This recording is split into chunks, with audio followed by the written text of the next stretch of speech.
Viewers and subscribers, welcome back to Beating the Press podcast. I am your host, Rafa. Now, this evening, we're going to be reviewing the two big matches which took place over the weekend. Of course, that draw there at Anfield, Liverpool versus Aston Villa, that one ending 1-1. And of course, Man City sealing the title with a 1-0 win over Chelsea. Now, of course, joining me this evening to review these matches, we have the man from North London, Carey. Well, we're here. We can call it basically the end of the season now. We know who the winners are. Just just a few more things to iron out in this season. Champions League relegation. But that is why we're here to discuss the beautiful league that is the EPL. Yes, indeed. A big welcome there to Kerry. He hasn't been with us for a while. It seemed as if his disappearance seemed to have coincided with the downfall of Arsenal, so to speak. A man who is ever present became a vanishing act, so to speak. But we're happy to have him back, and we're going to kick things off by looking at that game there at Anfield. That one, Liverpool coming from behind to salvage a draw against a very valiant Aston Villa team. Kiri, talk to us about that game. In the preview, we had spoken about the brilliant managerial skills of Emery, and again, we saw that coming to the fore in this one. Aston Villa really taking the game to Liverpool somewhat, and you could say Liverpool is somewhat fortunate to come away with a draw from this one. But how did you see that game, Kiri? Right. As we saw Emery, he really got it together in terms of tactics. They went out. Although a penalty was missed early on. Normally some teams are a bit rattled by that. But the side, they're still growing confidence. They showed it by grabbing a goal. Not so, Emery, lads, they went about it the right way. I think Liverpool definitely would maybe consider this match, even though it was a draw, it probably felt like a loss. Yes, definitely. I mean, What is that? Aston Villa haven't missed a penalty. Aston Villa again going ahead after missing that penalty. And of Yeah. course, Liverpool finding a late equalizer by the outgoing Firmino. So it definitely should feel like a loss because a possible Champions League spot was up for grabs. But now with this draw, the ball is out of Liverpool hands. They're now having to hope that Chelsea may sneak a win against a Man U, and then it may come down to the final game of the weekend or of the season. But the decision for Champions League is still firmly in Man U's hand. And that was the only possible crack Liverpool could see getting through into that top four position. But with this draw now, their future seems to be destined for the Europa League.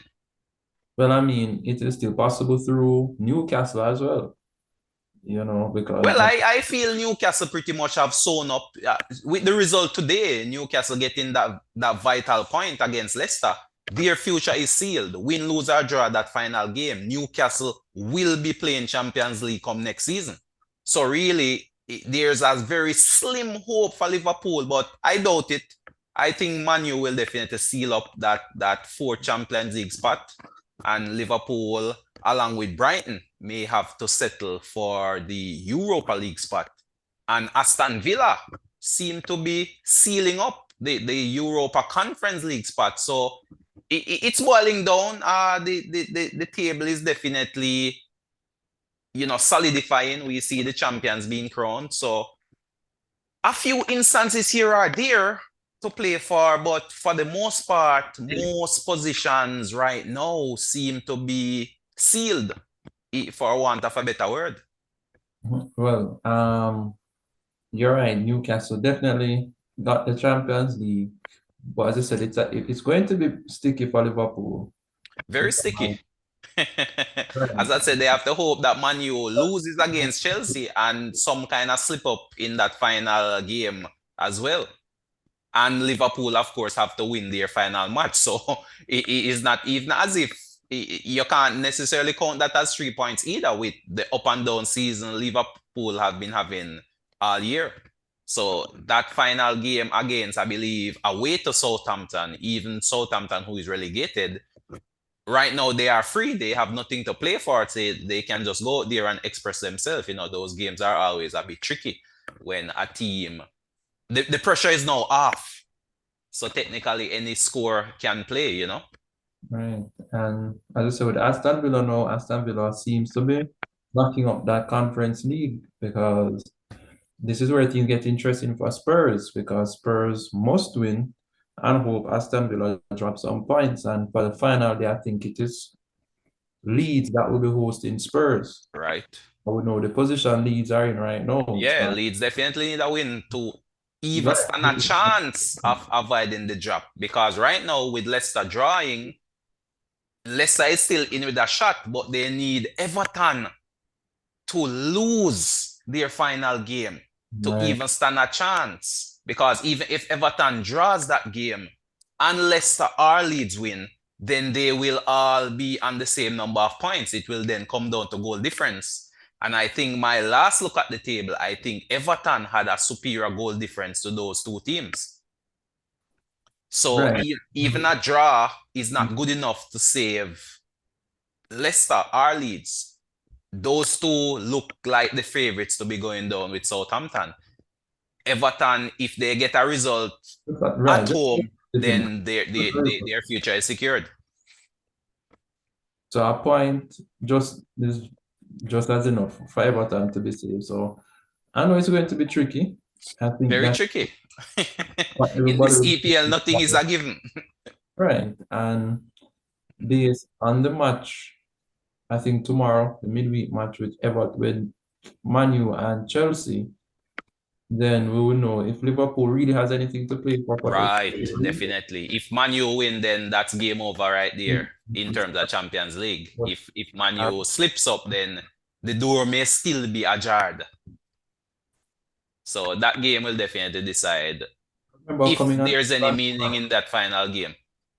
Yeah, man. But I remember coming on this platform and stating something about Man City, which a lot of persons, I think inclusive of you, said it doesn't look like the same Man City, but I said Man City has the ability to go on this 25 run unbeaten. And Mhm. that's exactly the mark they are now. They are 24 unbeaten. So, And with one trophy already sealed up, going for the treble. so one more left. More, they have that big Champions League final, which I think is more the pressing issue now for a Pep. Well, I mean, it's AC Milan. This is a gimme. This is a easy Man City win. Easy. Candy from a baby settings. I Easy City would love win. to say that. I would love to say that, but Yes, man. The we treble have, is sealed, man. we have The seen treble Man is sealed because I don't believe Man U will win in that FA Cup final either. And that is only going to provide even more confidence in that Man City team.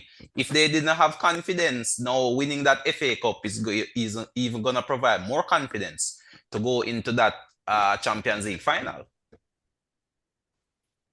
I just He can't be from a baby setting scary. Come on, man. A Man City man. Come on.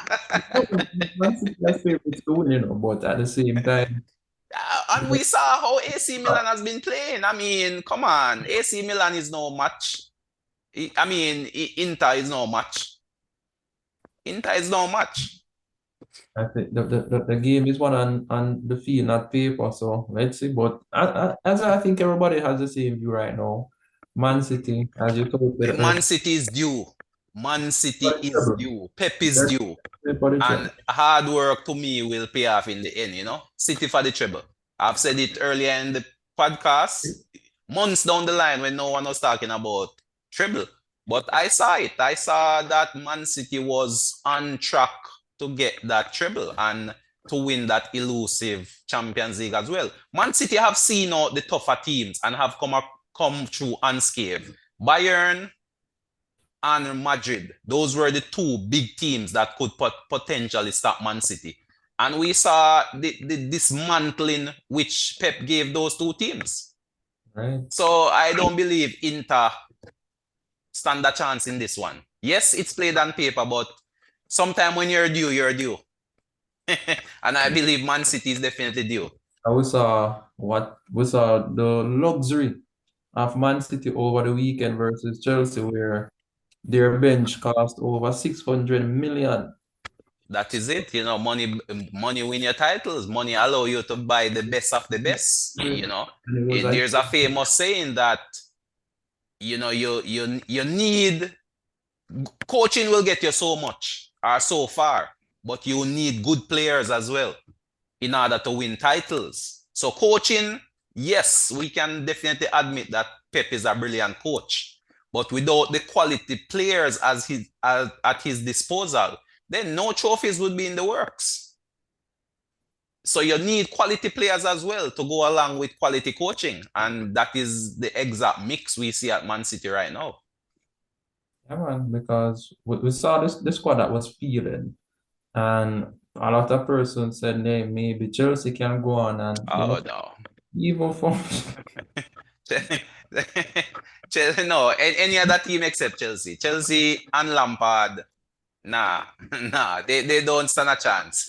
I don't think I give Nottingham Forest a better chance against City than I give Chelsea against City. yeah, man, because let's be honest, the team that was fielded it wasn't a bad team, but it was probably Pep choosing his possible worst starting 11. Yeah, because by then they would have been knowledgeable that the title was already sealed with Right. Arsenal losing to Nottingham Forest. Still hoping that Chelsea could at least grab a result, kind of build some confidence going. No. Chelsea season has been finished since January. They have been in pre-season mode since January, since the firing of Potter. So, this was a wonderful opportunity for Lampard to give a run out to the youngsters, blood some fresh talent, let a few academy players come through the ranks and just get your new signings accustomed to the rigors of the EPL. That's pretty much it. It was like a pre-season half of the season for Chelsea. So come next year, under a new coach, under new management, possible new director of football, then you should see a rebuild coming into place at Chelsea. They have now bought and signed several young pieces under long-term contract. So we will now see a rebuild taking place at Chelsea. Let's hope they can trust the process. Because I'm sure it won't be smooth sailing, No, with other teams coming into new money, such as Newcastle.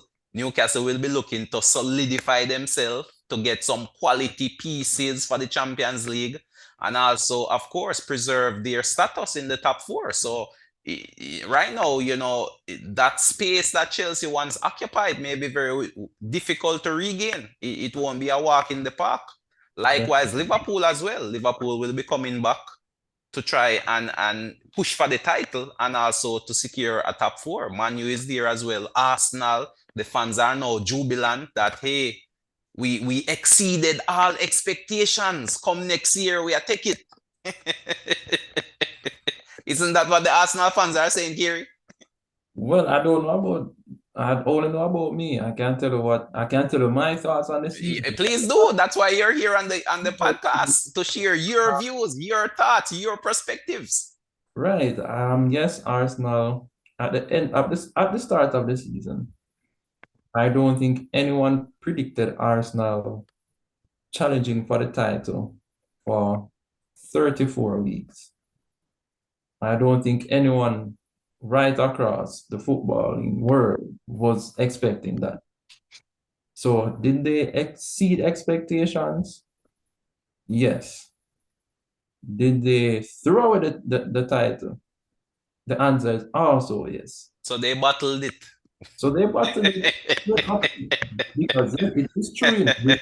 They exceed the expectations. But having But gotten to in that position, then you that expected position, them to follow through and take it from there. because you have to understand, time changes narratives. True. And what happened this season might not happen next. And what happened this season might not happen next. So the position that they were in at game week 29 when they were up by 8 points, or game week 30, they're up by 8 points, things like that. The narrative changed because, okay, we noticed that you guys are challenging for the title, but can you actually do it? right? And, the mentality was not there. This is what happens when you have a group of youngsters. However, what I personally think this did for them is to show that this we have the ability to compete and challenge for the title. And they're going into Champions League next year. The club has green light, a lot of funds for Arteta to fund that side. We already see Xhaka coming out. Chances are they're looking to land Declan Rice.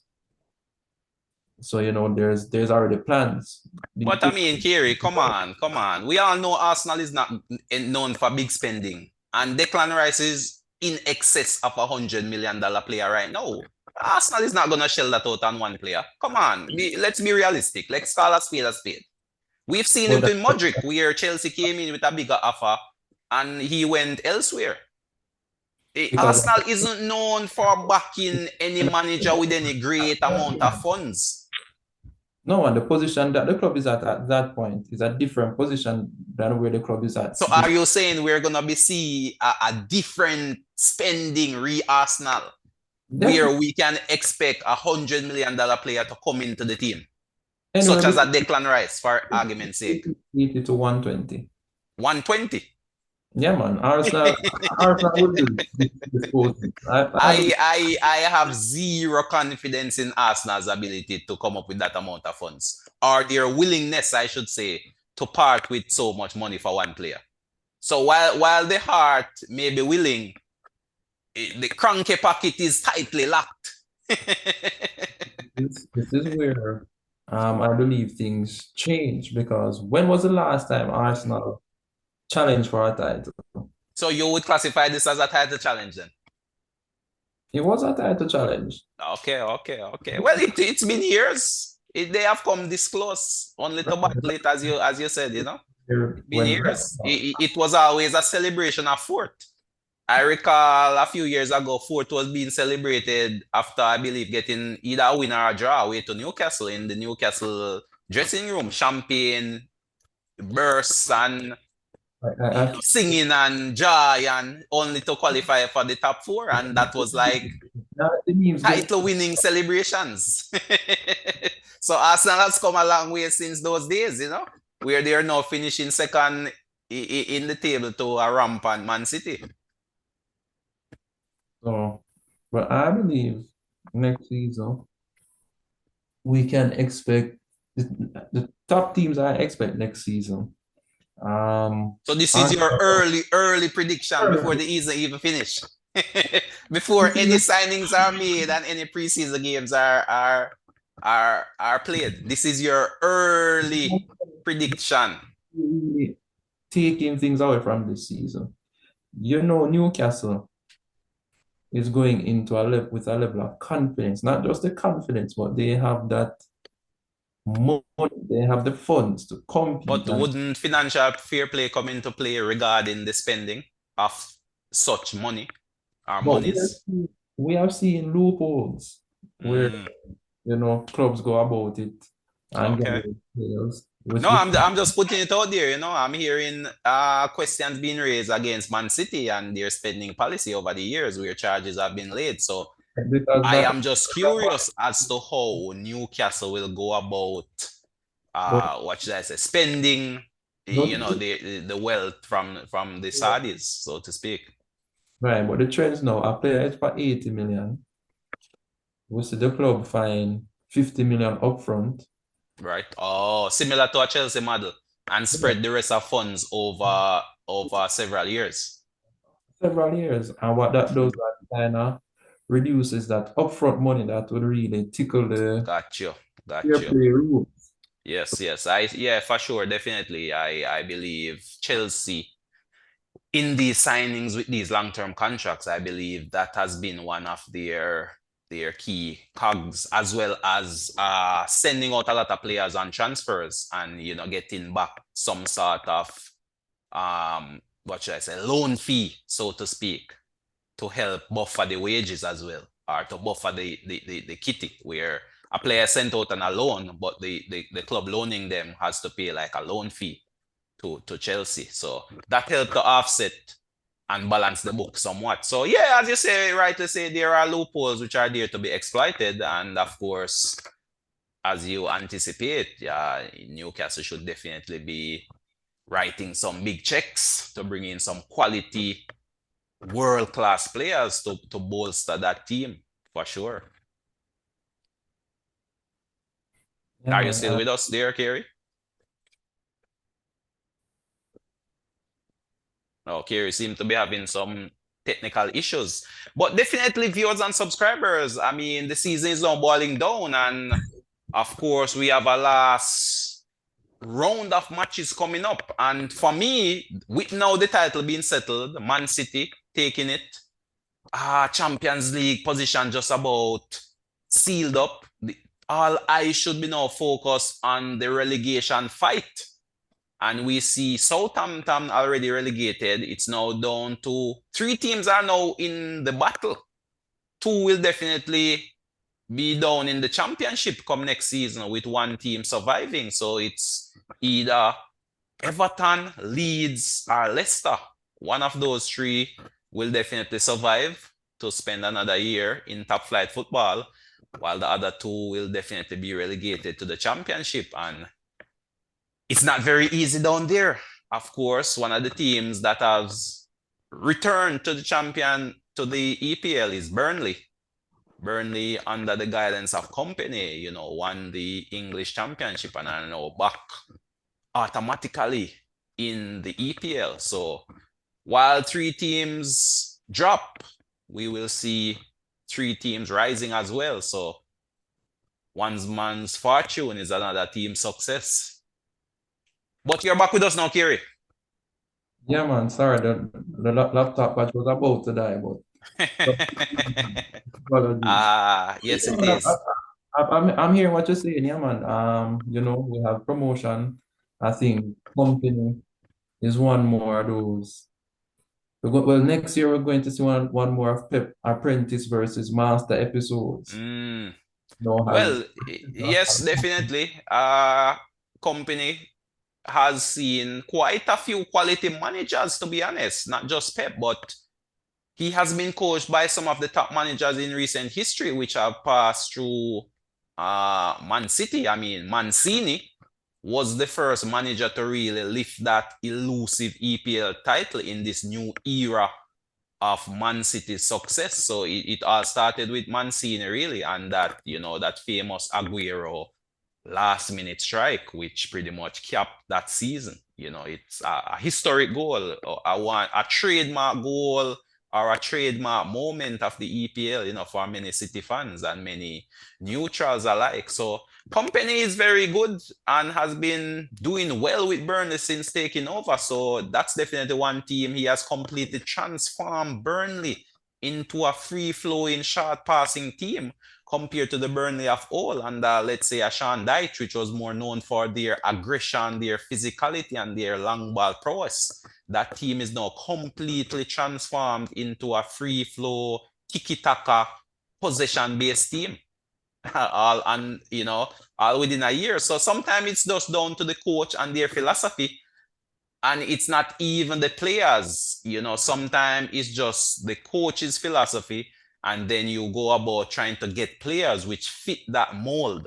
It's professional football, so you can definitely go out buying players which fits more into your philosophy and your tactical approach versus you taking a more pragmatic approach where you bend your philosophy or tactics to the players are at your disposal. You can definitely buy and sell, and that is exactly what Company has made some shrewd purchases and have transformed players which were once known for long ball to now technical players, pass, move. You know, it's a complete transformation. It will be fascinating to watch come next season. mentioned One of purchases. the teams to watch, definitely. Let us take a note at Nottingham Forest. They are Mm. and they made 20 new additions for the start of the season. They survived. Yes. historic again, another historic moment there. So, and they stuck through thick and thin with their coach as well, which was quite commendable at the time when they were under severe pressure, and sacking the coach would have been the easy way out, but Nottingham Forest have stuck with their coach, provided him with a new contract in the heights of heavy fan criticism. So that just goes to show that if you truly believe in the abilities of your manager, then now anything is possible. And on the flip side, we saw the teams now in relegation. You could say they have been through the most managers during the course of the season. That instability have remained up to the very bitter end. And it is what it is. It's the nature of the game. Your status in the EPL is never secured. You cannot take it for granted. And of course, the amount of money being splashed around right now, if you're not in the EPL, then your account is severely affected. And once you make it up, then your accounts are definitely boosted just by your broadcast rights as well as your prize winning, depending on your position in the EPL table. Fascinating stuff. But this one is boiling down, Carey. So in general, however, Carey, what were your thoughts on this weekend's round of action? Were there any shocks, any surprises, any disappointments? We Well, saw Arsenal falling away 1-0 to Nottingham Forest. Were you shocked by that result? no, remember I called off the season weeks ago. So technically, can we say Arsenal ran out of gas? Would that be a fair assessment? Mentally, not physically. Mentally. Okay. So it was just a case where it was too much for this young team mentally. And once City got that league, is as if, they gave up mentally. Yeah, man, because that's the thing about City. Um, I think the saying is, what was it? The Fast and the Furious, I saw it, where Vin Diesel, I think when he said that you have your foot on the tiger's neck, there's no problem with that. But the one thing with that is the minute you ease your foot off the tiger's neck, you know you're in trouble. And I think with the last 8 results, the first 3 consecutive draws, Arsenal took their foot off the Tigers' neck. And Man City pounced, and that was that. From then it was all right. Yes, indeed. I can definitely feel the pain in your voice there, Kerry. A very Right, and emotional statement there. One that seemed to be coming straight from the heart. Indeed, indeed, indeed. But there's always next season. So you just have to continue to trust the process, believe in Arteta, and hope Arsenal does the right thing by bolstering the squad and I would think doing that's it what. again next year. Hopefully they're better for it. But personally, I feel Arsenal will regress. Regress in the sense that the result they may play better, but I don't think the points tally will be any higher than it is this season. I believe next season their points tally will be lower because I just feel that the competition around them will be stiffer. Other teams will not necessarily be taking them for granted, so that maybe that very slight edge of complacency or taking it easy is not gonna catch teams out this time around. So most teams will be looking to utilize a few blueprints, the blueprints of Brentford, being physical, that physical nature, the blueprint of Everton, low block defense, quick on the counter, rather than trying to press them high. So that is one thing that Arteta, from a tactical point of view, this is part of the reason he needs better players in the squad, because when teams set up in a low block, you need quality players to unlock that defense. Tactics alone may not do the trick. Sometimes you need a moment of individual brilliance. And that is what City has in the likes of a Haaland or a Kevin De Bruyne or a Bernardo Silva. or a Grealish, they come up with moments within the game that unlock a stubborn defense. And then oftentimes, once that first goal goes in, mentally, the opposition team switches off and more goals eventually get scored. But getting that first goal to unlock that defense is where Arsenal may have had difficulties this season. And that is why they need to bolster the squad in order to bring in quality players which can unlock a defense all on their own, so to speak. So tactics alone may not do it. So while the tactics may be good, you need quality players with individual moments of brilliance. Yeah, But man, and we, I believe that they will go there, especially now with, I think Arteta has definitely gained the ratings of many players, many coaches across the world. And now with Champions League football, a lot of players will see the club as being attractive. They see a young manager who knows what he's doing, mm, trust his players if they give him a reason for him to trust them. And you can see a blueprint with Arsenal that they really want to go forward and challenge for the league. So I think it's attractive to players out there who probably want to come to the EPL and give it a try. So, and I expect another good season from Newcastle and Arsenal next season, definitely. City will be City. City will always be the team to beat. mm. That's it. Yeah, City will just always be the team to beat. From once you're above City, there's a 90% chance that you want to beat. Yeah, you do raise a good point, but another interesting point is that the fact that these teams are now playing in Champions League, it means there will be a greater demand on the players and on the team at a higher level as well. So now you are now focused in on four competitions of high quality, and And, that too will need quality in depth in order to rotate players. So you're swapping one quality player for another, and there's not a very great drop off in terms of quality coming into the team or quality going in and out of the team. So that may be another factor as well to consider in terms of how the seasons of these teams next year may turn out. Yes, you're playing Champions League, but that's a greater demand on your squad. So part of the reason why most teams will look to bolster their squad in the summer and make some quality signings. So interesting times ahead for sure. The season is boiling down. One yeah. season ends and another season begins. But Kerry, I'll just get your final thoughts before we call this one a wrap. On the remainder of the season, we still have one round of games to go. I believe Man U should be playing Chelsea come midweek to Right. start out that game in hand. But outside of that, most teams have their final game to play. And as mentioned before, it is really the relegation fight.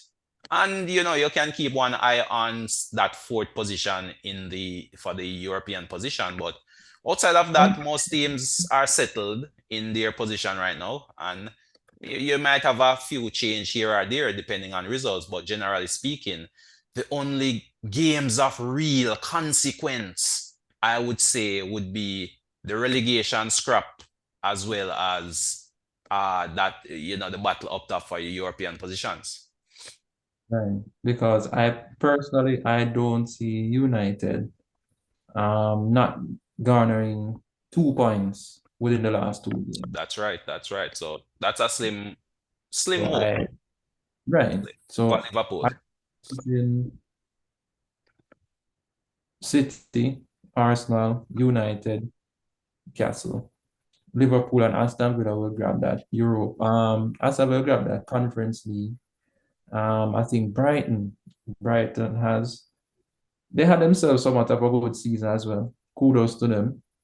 After the lost Potter at the beginning, one of the best players also went to Chelsea. A lot of persons were saying, boy, it seems like Brighton has become a selling club and will be somewhat like what Crystal Palace is floating around the 11th, 10th place. But we saw them really went and kick on. They kind of run out of gas in a latter part of the season. But for a majority of the season, they were holding their own. So I expect Brighton to not challenge for top four, but to be pushing for a European spot come next season as well.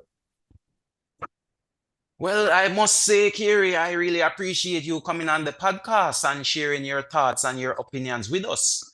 But there you have it, viewers and subscribers. Thank you again for tuning to us here on Beating the Press podcast. I'd just like to thank you for your viewership. Thank you for subscribing and also sharing the platform. If you haven't done so as well, you can always hit your notification bell. So as soon as a video is uploaded, you are notified. But much we have seen over this weekend. League winners, Man City. Congratulations to all the Man City fans out there. A season well played. And we look forward to this final week coming up. But until then, viewers and subscribers, this is Rafa signing off.